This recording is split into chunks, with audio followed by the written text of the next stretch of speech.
6 horas e 41 minutos. Ontem à tarde, mais uma manifestação foi realizada em apoio ao governo Bolsonaro em Cuiabá.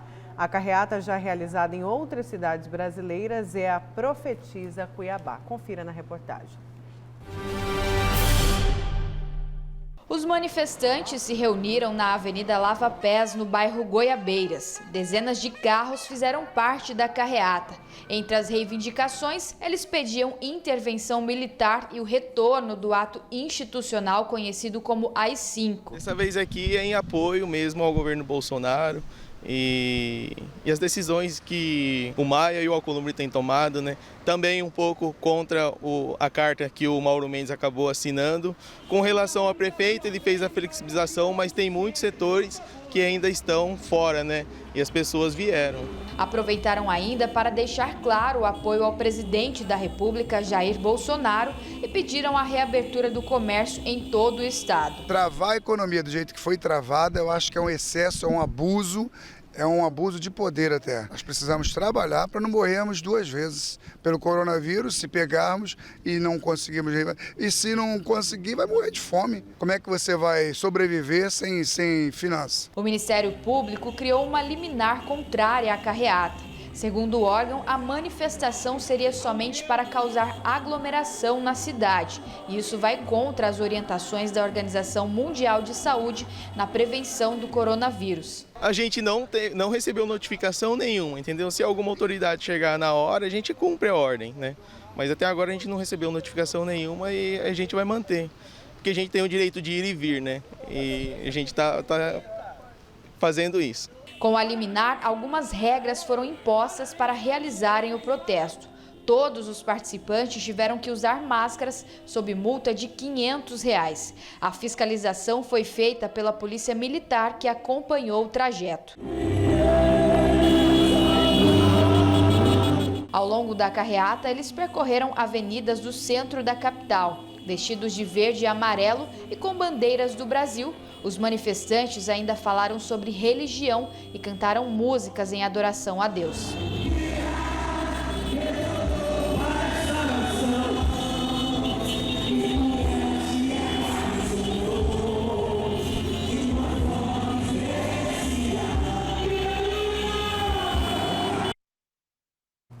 Só queria colocar aqui, Nayara, o seguinte, é perfeita ali a declaração ali de um dos organizadores ali desse movimento Profetiza Cuiabá, perfeito quando ele diz o seguinte, olha, esse manifesto aqui é em apoio ao presidente Jair Bolsonaro. Esse protesto aqui é em represália, né? É em represália ao presidente da Câmara, Rodrigo Maia. É em represália ao presidente do Senado, Davi Alcolumbre. Corretíssimo. Corretíssimo. O que não se pode, e é isso que a gente critica aqui, é avançar contra as instituições, porque isso é avançar contra a democracia. Tem que, por exemplo, esse negócio de ditadura, de AI-5, de intervenção militar, não cabe isso mais aqui no país. Só concluindo, e aí o seguinte, aí esse mesmo organizador, ele apela à Constituição, porque no protesto de ontem, ele mesmo colocou isso nas palavras dele, olha, nós temos o direito de ir e vir.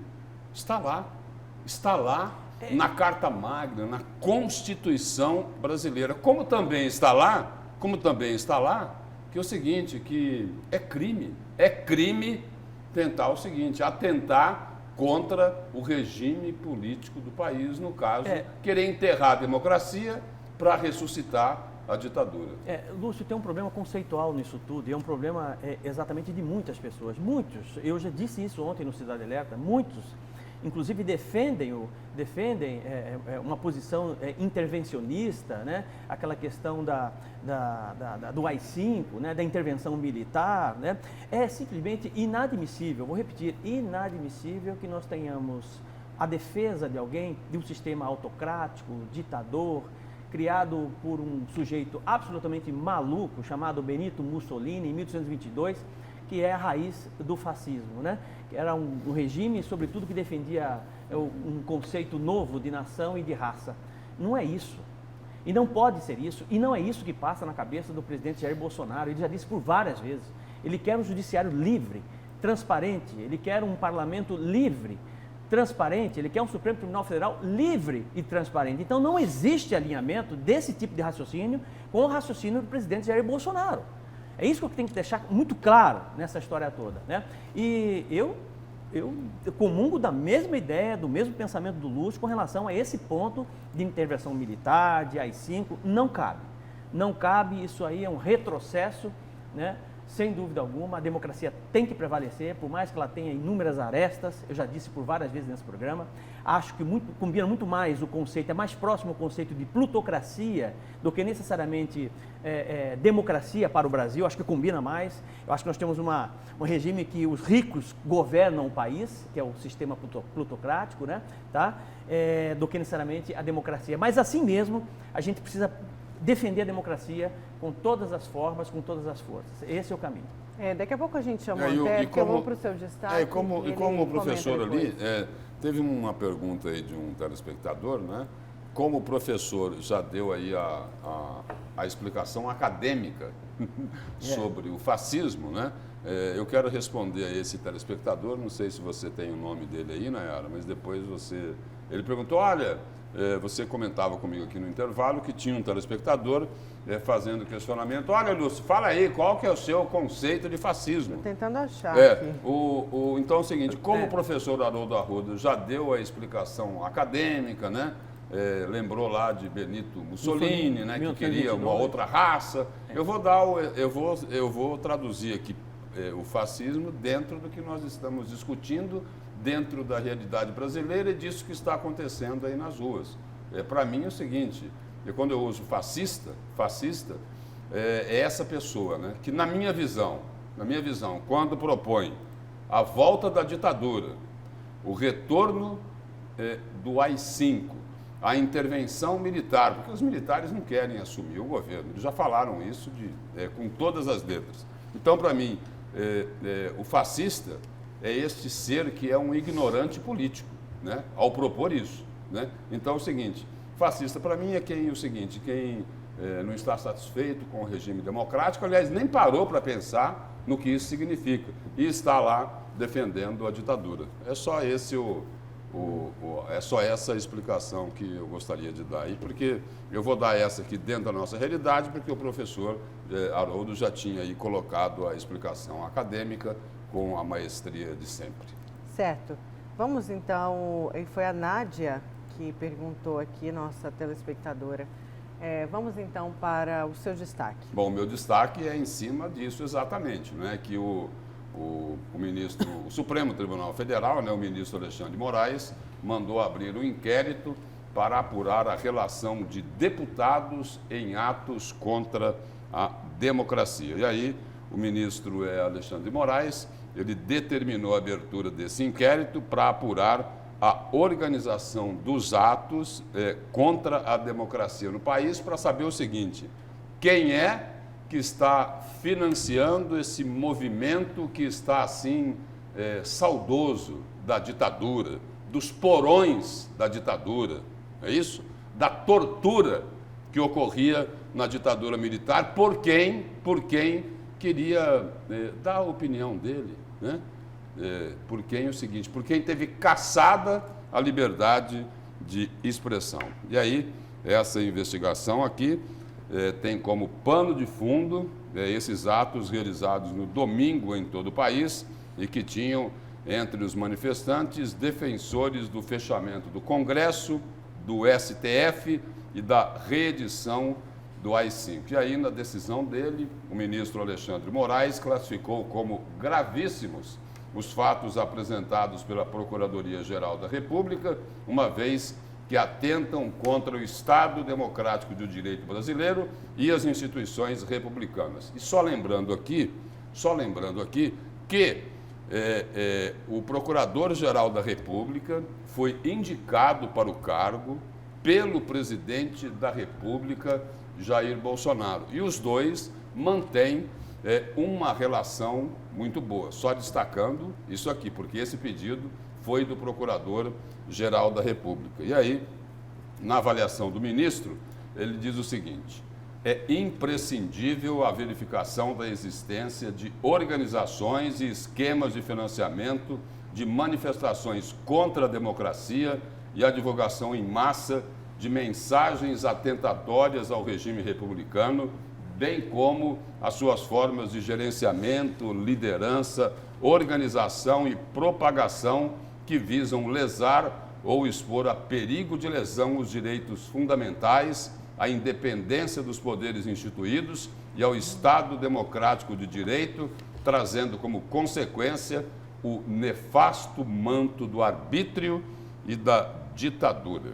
O ministro ainda afirma que são inconstitucionais e não se confundem com a liberdade de expressão as condutas e manifestações que tenham a nítida finalidade de controlar ou mesmo aniquilar a força do pensamento crítico indispensável ao regime democrático. O ministro do STF ainda destaca que a liberdade de expressão e o pluralismo de ideias são valores estruturantes do sistema democrático. E só para concluir aqui, o ministro Alexandre de Moraes, no texto dele, onde ele decidiu lá abrir essa investigação, esse inquérito no Supremo Tribunal Federal, ele diz o seguinte: também ofendem os princípios constitucionais as manifestações que pretendem destruir o regime democrático, juntamente com instituições republicanas, pregando a violência, o arbítrio, o desrespeito aos direitos fundamentais. Em suma, conclui o ministro, pleiteando a tirania. Então é o seguinte, esta é a decisão do ministro Alexandre de Moraes, atendendo a um pedido do Procurador-Geral da República, Augusto Aras, para investigar os tiranos, de acordo com o próprio ministro, né? Investigar os tiranos que estão pregando aí a volta da ditadura, o retorno do AI-5, a intervenção militar. E olha, o país não precisa de intervenção militar, né? E o seguinte, os militares hoje, no atual governo, estão fazendo um excelente trabalho no governo federal. Pegar dois exemplos. O vice-presidente da República, o general Hamilton Mourão, olha, quantos problemas que ele já não resolveu para o presidente Jair Bolsonaro, né? Até em relação aos filhos do presidente, que fazem besteira uma atrás da outra, ele vai lá, coloca panos quentes, não é isso? Conduz diplomaticamente a questão, entre outras missões que já foram aí desempenhadas pelo vice-presidente general Hamilton Mourão, repassadas pelo presidente da República. Um outro exemplo de um militar, o seguinte, este sim, um cidadão brasileiro da maior grandeza, que não pregou volta à ditadura, que não pregou retorno do AI-5, né? Que não pregou intervenção militar, mas deu um recado direto para quem precisa ouvir. Deu um recado direto para a banda podre da classe política brasileira. O general Augusto Heleno disse o seguinte: olha, nós não podemos mais aceitar a chantagem. E quem é que faz chantagem? Todo mundo sabe quem é que faz chantagem, mas não pode dizer que quem faz chantagem é o Congresso. Não. Tem que chegar e falar assim: olha, fulano, Beltrano estão tentando chantagear o presidente da República, porque eles fizeram isso a vida toda. Então é o seguinte, olha, então não precisa de intervenção militar. O presidente Jair Bolsonaro se cercou ali de militares. Tem o seguinte que eu destaquei aqui, destaquei dois, o general Hamilton Mourão e o general Augusto Heleno. Agora, aí fica incompreensível por que que o pessoal vai para a rua pedindo o retorno da ditadura. A volta do AI-5, pedindo o seguinte, estão pedindo o quê? A volta da tortura? Os porões da ditadura? É isso que estão pedindo? E é isso o seguinte, é aí que eu digo que é muito importante esse inquérito do ministro Alexandre de Moraes, que é o seguinte, que é para apurar, apontar os responsáveis por esse absurdo e eles devem sim ser punidos exemplarmente. Exemplarmente. Porque não é uma postura que a sociedade brasileira defende. A sociedade brasileira quer a democracia. Ela quer ir lá no Facebook, no Instagram e dar a opinião dela. Olha, não gostei disso, não gostei daquilo, fulano é isso, fulano é aquilo. O Ministério Público tem que tomar uma atitude. Na ditadura não dá para fazer isso. Olha, antes, deixa eu voltar com o Antero, que ele não comentou a carreata, e aproveitando já o destaque do Lúcio. Antero, por favor, você quer comentar esses dois pontos? Olha, o negócio da carreata é muito triste, porque eles estão fazendo carreata para defender a intervenção militar, a volta da ditadura, etc. e tal. E essa questão da volta do comércio, eu acredito até que o prefeito Emanuel Pinheiro já estabeleceu aqui a volta do comércio. O Brasil não pode se transformar numa grande cova. Eu mandei ontem para o professor Haroldo as imagens de Manaus, né? Quer dizer, nós não vamos ter um presidente da República, nós vamos ter o coveiro da nação. Ontem o presidente Bolsonaro disse o seguinte: olha, tem que ser homem, tem que enfrentar essas coisas aí, porque 70% da população não vai ter a doença. Pelo amor de Deus, 70% da população, se tiver a doença, representam 140 milhões de brasileiros. Se 1% disso, que é o índice maior, mas vamos pôr 1%, se 1% disso vier a falecer, dá 1,5 milhão de cadáveres. É mais do que na Primeira Guerra Mundial, do que na Segunda Guerra Mundial, do que na Terceira. Então tem que ir devagar com essa questão do coronavírus. O negócio está grave lá. Eu concordo integralmente com o destaque do Lúcio, mas também é preciso dizer o seguinte: nós estamos sem Procurador-Geral da República. O Procurador-Geral da República não teve coragem de pedir para investigar o presidente Bolsonaro. O presidente Bolsonaro, ao que a gente saiba, ele foi capitão do Exército, negociou a saída dele do Exército, porque era para ser expulso do Exército Brasileiro, acabou negociando a saída dele do Exército, é o que relata a história, e o presidente Jair Bolsonaro sabe ler. Ninguém chega a ser capitão sem saber ler. E as frases lá eram: intervenção, volta do ato institucional número 5, intervenção militar com Bolsonaro, etc, etc e tal. Eram essas as faixas.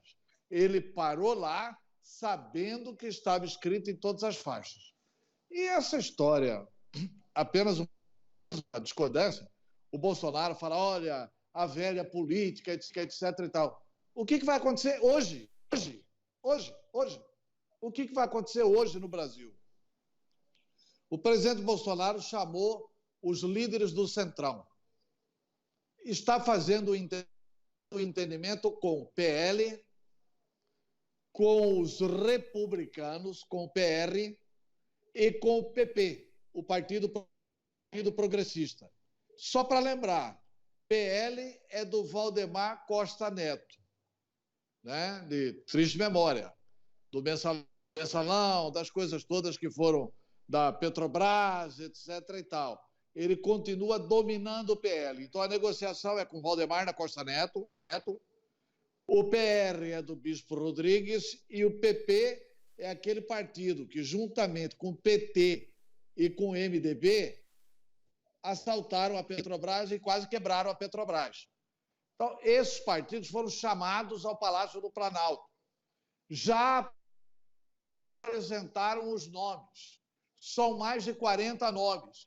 E eles estão aguardando a resposta para hoje do governo federal,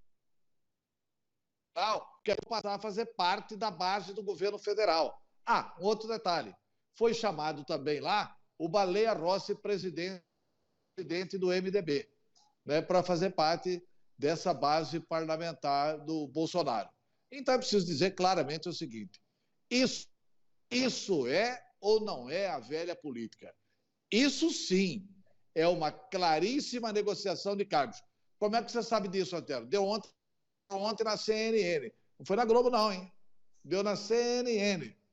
A CNN divulgou que, para hoje, o Centrão espera essa resposta do governo para todo mundo ir fazer a festa do governo.